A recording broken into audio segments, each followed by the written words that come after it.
Hello, it's Lilia Samira again from Mitochondrial Rescue, and today our topic is aviation, everything to do with flying, airport staff, in particular airline pilots and cabin crew. First of all, I want to give a great big shout out and say thank you for the job that you do. You work ridiculous hours at times, different time zones, and we really appreciate it. But I also want to say thank you because we know that there is a great toll on your body for the things that you do. When you get above 10,000 feet, the cosmic radiation of the sun knocks out your mitochondria. I hear you saying, what on earth are mitochondria? They are tiny bacteria in every cell in your body that create the power for you to run every resource in your body, your digestion, your methylation, your sleep, all of these things. Your regeneration has to happen because you have the power through your mitochondria to achieve this. So when you are flying, you are generally flying at between 30 and 40,000 feet, which means that your mitochondria become compromised and they don't work as well, which means you do not have the ability to regenerate as you would like to do. And when cabin crew and pilots have been working for a number of years, various issues may start to occur. And these are the sorts of things that we commonly find with our patients who come to us who have these sorts of jobs: cardiovascular issues, chronic fatigue, fibromyalgia. And these all come from a lack of power in the body because your mitochondria has been knocked out from the relentless long-haul flights that many of you have been doing.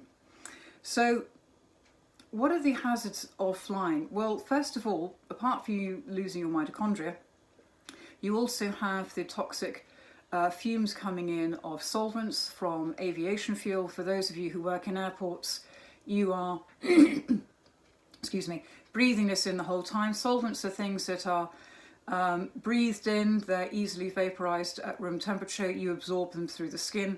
But for many of you, they go straight to the brain because the brain has lots of fatty tissues in there and it likes to be deposited in those areas.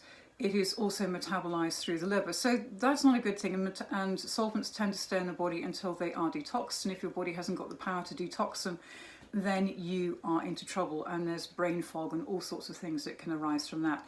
Sitting on flights for a long period of time, you're breathing in everybody else's air and every cough, cold, lurgy that is going around. And if you have a compromised immune system, when you get off the plane in 2 or 3 days' time, quite often many people are expressing the cough, lurgy or bug that was going around in the airplane air conditioning. So we don't want any of those things. So what are we going to do about it? Well, if you can nourish your mitochondria, then basically we can help to diminish those things. But we have some protocols through Mitochondrial Rescue that are able to support you in this. Now, the Russians wanted to be the first people to put a man on Mars, and they discovered that when you go into space, you age exponentially. In fact, a cosmonaut will age 8 times faster for every year he spent on Earth.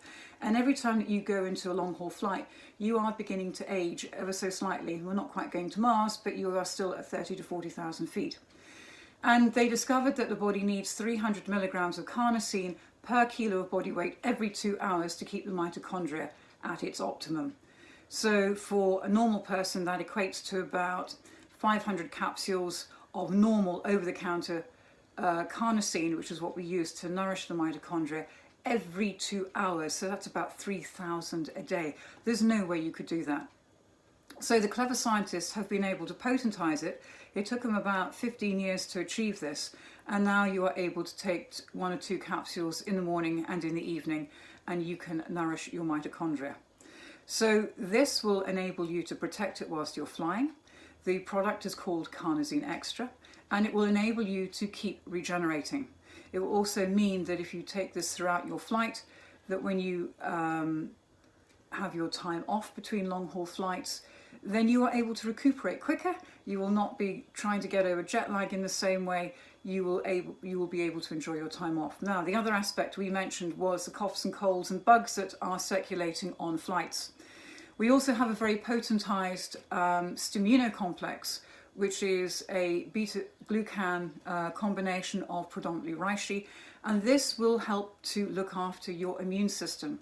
And when this is taken throughout flights, we find that people, again, their immune system is being supported, and when they arrive at their destination, they can enjoy their holiday, they can enjoy their time off, and usually they are not coming down with whatever was circulating around the aeroplane at the time. So these are the things that are important to us. We love the work you do. We appreciate you getting to our destination, but we also want to look after you. So if we can nourish your mitochondria, if we can, by doing so, ensure that you have the right regeneration, the likelihood of you succumbing to chronic fatigue, fibromyalgia, cardiovascular issues are hugely diminished, because your body's resources are being looked after, the power in your body is there, and therefore you have the defenses to look after your body. So that's it from me today. Mitochondrial Rescue signing out. Don't forget to nourish that mitochondria, and please hit the like button at the bottom of the page if there is one on this one. And it's been lovely chatting to you today. Many thanks indeed. Bye bye.